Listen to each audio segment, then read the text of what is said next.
नमस्कार, स्वागत है आपका हमारे खास प्रोग्राम में और मैं हूं पूनम शर्मा।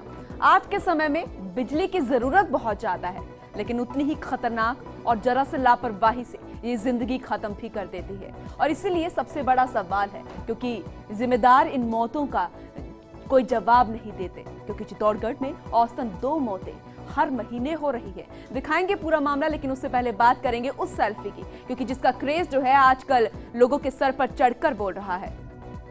आपको बता दें कि राजस्थान महिला आयोग भी इस पूरे नशे में चूर नजर आ रही है। सुमन शर्मा पर और उनके ही आयोग के एक अन्य सदस्य सौम्य गुर्जर पर सेल्फी का नशा कुछ ऐसा चढ़ा कि उन्होंने सरेआम ही एक शर्मनाक हरकत कर डाली। यही नहीं, बिना जांच रिपोर्ट के ही निष्कर्ष तक निकाल दिया गया। और अभी कुछ देर पहले सूचना मिली कि सदस्य ने इस्तीफा तक दे दिया है। लेकिन मामला समझना भी बेहद जरूरी है, इसलिए बात सबसे पहले करेंगे सेल्फी ऑन और संवेदना कौन की।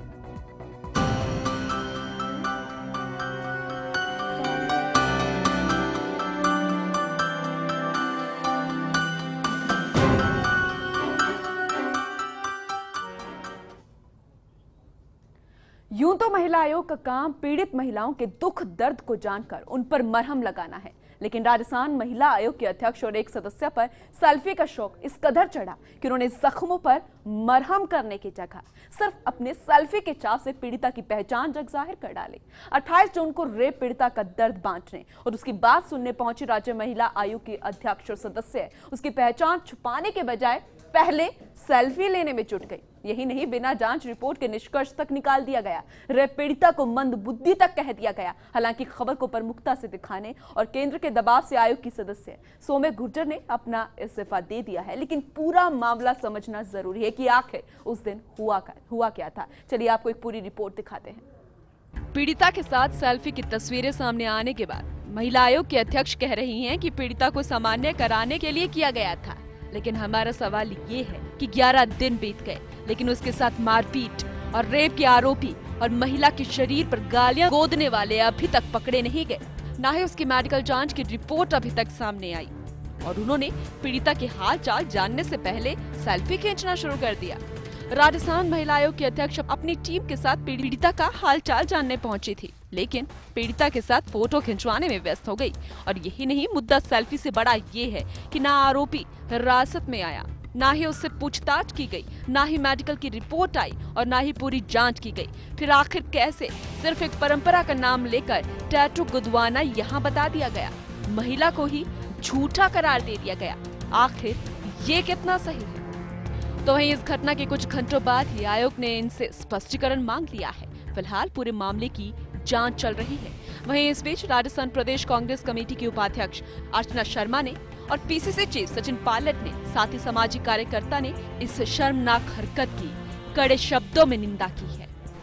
कि बलात्कार जैसा एक घिनौना अपराध हुआ है और जो पीड़ित महिला है, बजाय इसके कि उसकी मदद करने के लिए जो कार्रवाई करनी चाहिए, जो प्रकरण सामने आया है वो बड़ा शर्मनाक है। मुझे लगता है कि जिन लोगों को जिम्मेदारी के पद दिए हैं उन लोगों को गंभीरता से अपना काम करना चाहिए और जो विक्टिम होता है उसकी तो पहचान को भी गोपनीय रखा जाता है ताकि जांच ढंग से हो सके।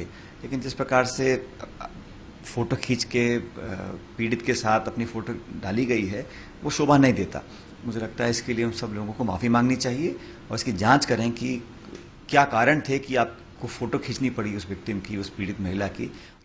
कुछ तो उन लोगों को अंडरस्टैंडिंग होनी चाहिए और उसके बाद मान लीजिए ऐसा कुछ वाकया हो जाता है तो एटलीस्ट अपोलोजाइज, प्रसंज्ञान लीजिए ये कैसे हुआ, एक्नॉलेज तो कीजिए कैसे हुआ। आप पल्ला तो झाड़ नहीं सकते हैं। एंड मैडम सुमन शर्मा जो चेयरपर्सन है वो केवल पल्ला झाड़ रही है। वो कह रही है किसने वायरल किया, ये इन्वेस्टिगेशन का प्रश्न। पर पहले तो ये पता कीजिए कि ये फोटो लीक क्यों गई। मान लीजिए डॉक्यूमेंटेशन पर्पस के लिए ली गई थी तो ये कैसे अवेलेबल हो गई किसी और को, कोई और कैसे एक्सेस कर लिया इस फोटोग्राफ को और अपलोड कर दिया। I think it's a very very serious issue.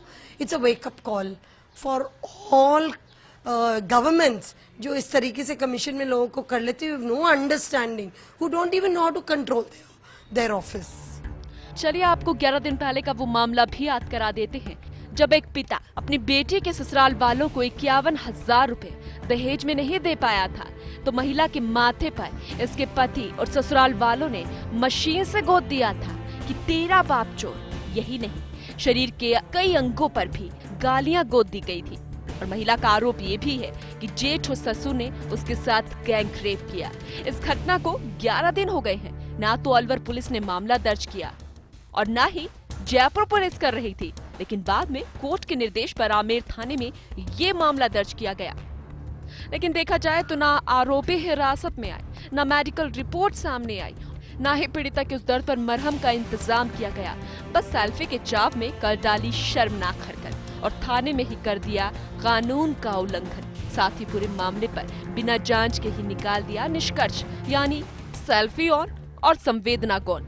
लेकिन अब देखना ये है कि क्या राज्य सरकार या राष्ट्रीय महिला आयोग पूरे मामले पर कोई संज्ञान लेगा, और क्या अब पूरे मामले पर होगी निष्पक्ष जांच, या फिर एक पीड़िता की न्याय के लिए गूंजती आवाज बेरहम सेल्फी पर गुम हो जाएगी। फर्स्ट इंडिया के लिए जयपुर से पूनम शर्मा की रिपोर्ट।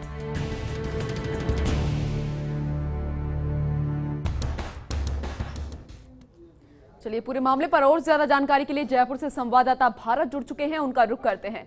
भारत, यहां पर यह सूचना मिल रही थी, एक बड़ी खबर मिल रही थी कि सौम्या गुर्जर ने अपना इस्तीफा दे दिया। क्या कुछ जानकारी मिल पाई है? क्या इस्तीफा मंजूर कर लिया गया है और क्या कुछ अपडेट मिल पा रहा है इस पूरे मसले पर?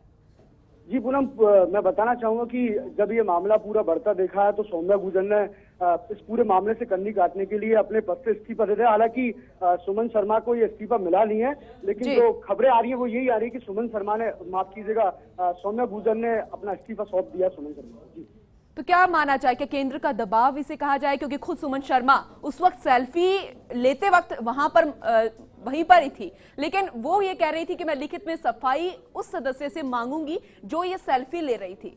क्या कुछ इसे लेकर जानकारी मिल पा रही है? आखिर किस वजह से इस्तीफा देना पड़ गया? क्या इसे मीडिया का दबाव कहा जाए, केंद्र का दबाव कहा जाए, या फिर अपनी गलती का एहसास होना? जी पूनम, पूरे मामले में पीएमओ की तरफ से हालांकि इंटेंस मिले हैं, उसके बाद ही सौम्या गुर्जर ने अपना इस्तीफा सौंपा है। और ये जो मामला था, ये 28 जुलाई का मामला था।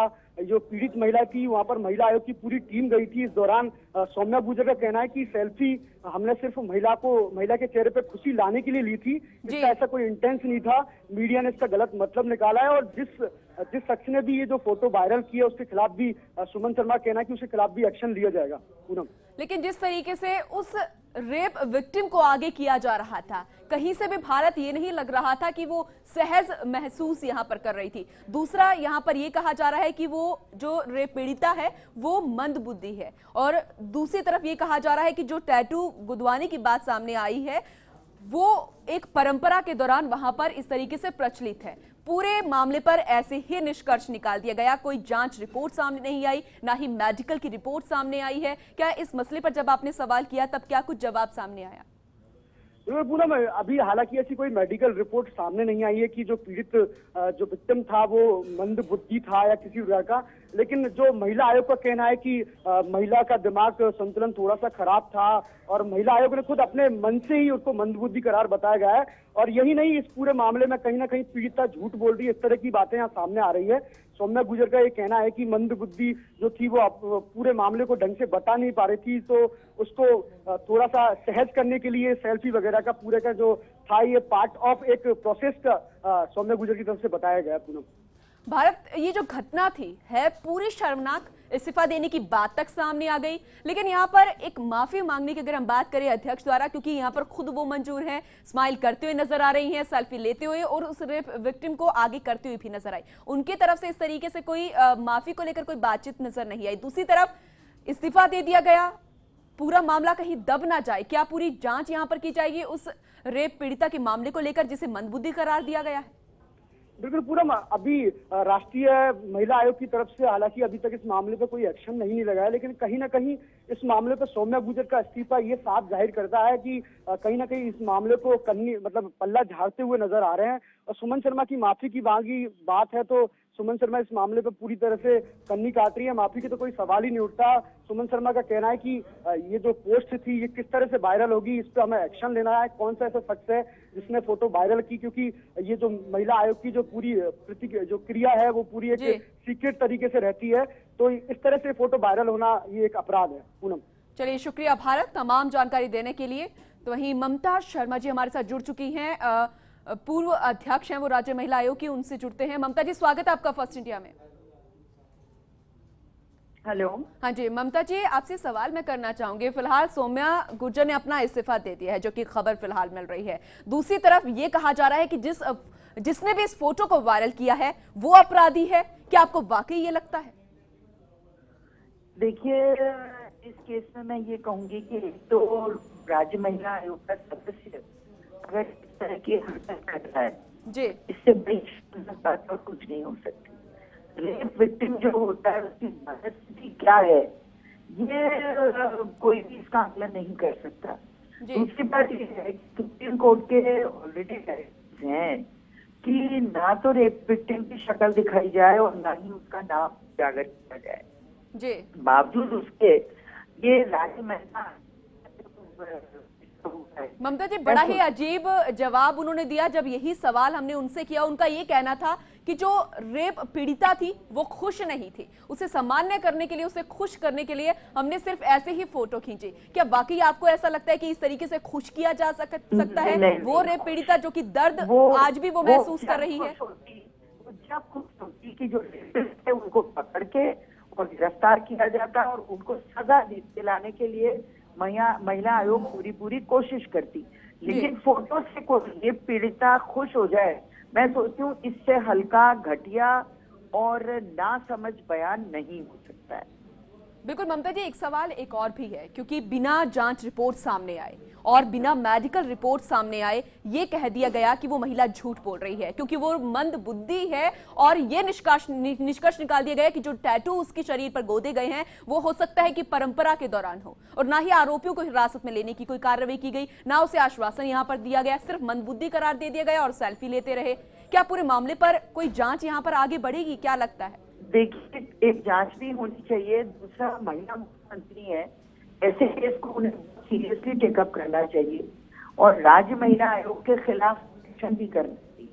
हालांकि सौम्या गुर्जर ने इस्तीफा दिया है, लेकिन मैं ये मानती हूँ कि जो भी उस सेल्फी में है राज्य महिला आयोग से, उन सभी को अपने पद से इस्तीफा देना चाहिए, और नहीं तो मुख्यमंत्री जी को इनके खिलाफ कोई न कोई एक्शन।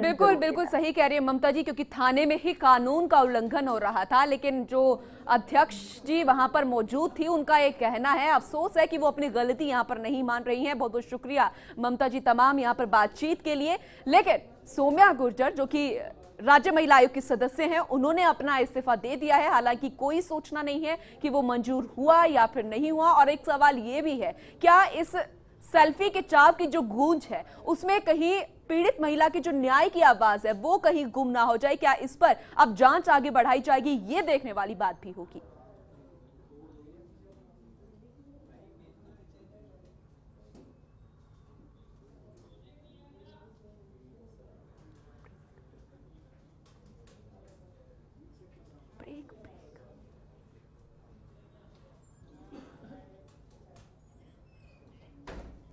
चलिए, खबरों का सिलसिला लगातार जारी है। फिलहाल वक्त एक छोटे से ब्रेक है, लेकिन आप कहीं मत जाइए क्योंकि ब्रेक के बाद हम बात करने वाले हैं करंट के कहर की। एक छोटे से ब्रेक के बाद